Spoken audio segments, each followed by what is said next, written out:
যে এই সরকারের আমলেও যে আমলে আমাদের 16 ভাগ উন্নতি হলো, সেই সরকারের আমলে আমি 5 দিন জেল খেটেছি। আপনারা হয়তো ভুলে যাননি, যদিও মামলাটা বিগত সরকারের করা। 5ই আগস্ট পর্যন্ত একটা ভয়ানক ফ্যাসিস্ট সরকার ক্ষমতায় ছিল।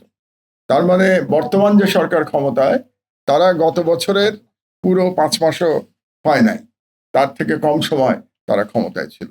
তো কাজে আমি বিশ্বাস করি যে যদি এই সরকার পুরো 1 বছর সময় পেত, তাহলে হয়তো আমাদের উন্নতি 16 ধাপ না হয়ে আরো অনেক বেশি হতো। একটু আগে আমার সহকর্মী জনাব আব্দুল্লাহ বলেছেন যে বিগত সরকারের 16 বছরে আমাদের 44 ধাপ অবনতি হয়েছিল।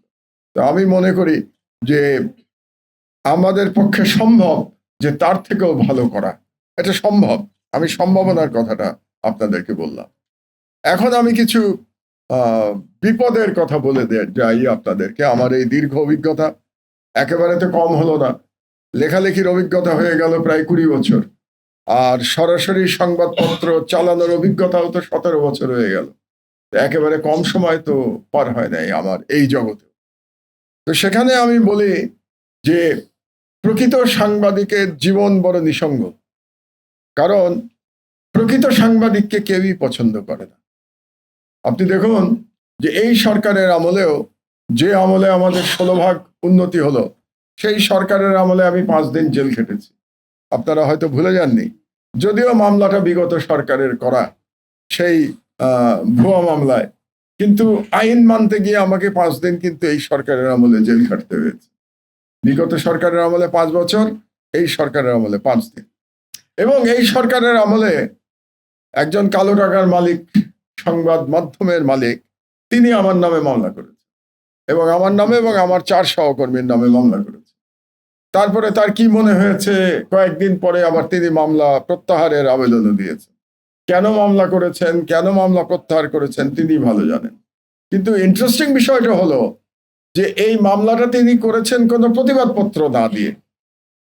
নর্মালি আমরা জানি যে প্রথম ধাপ হচ্ছে একটা প্রতিবাদপত্র দেয়া, এটা হলো মিনিমাম বিগিনিং। আপনি আপনার নামে যদি কোনো সংবাদে আপনি বিক্ষুব্ধ হয়ে থাকেন, তাহলে প্রতিবাদপত্র দেবেন। তিনি প্রতিবাদপত্র দেন নাই, সরাসরি মামলা করেছেন। এবং আশ্চর্য বিষয় হলো যে মামলা নিয়ে সমান ইস্যু হয়ে গেছে একেবারে বুলেটের স্পিডে। তা আমি ভাবছিলাম যে এরকম যদি বুলেটের স্পিডে সব মামলায় সমন ইস্যু হতো, তাহলে বাংলাদেশে যারা বিচার প্রার্থী তাদের বোধহয় উপকার হতো। কিন্তু আসলে তো তা হয় না।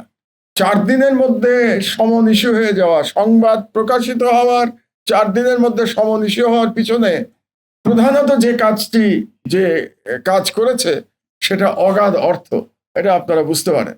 তার মানে কালো টাকার মালিকেরা এখনো এই সরকারের সময়ও তারা সংবাদ মাধ্যম নিয়ন্ত্রণ করতে চায়।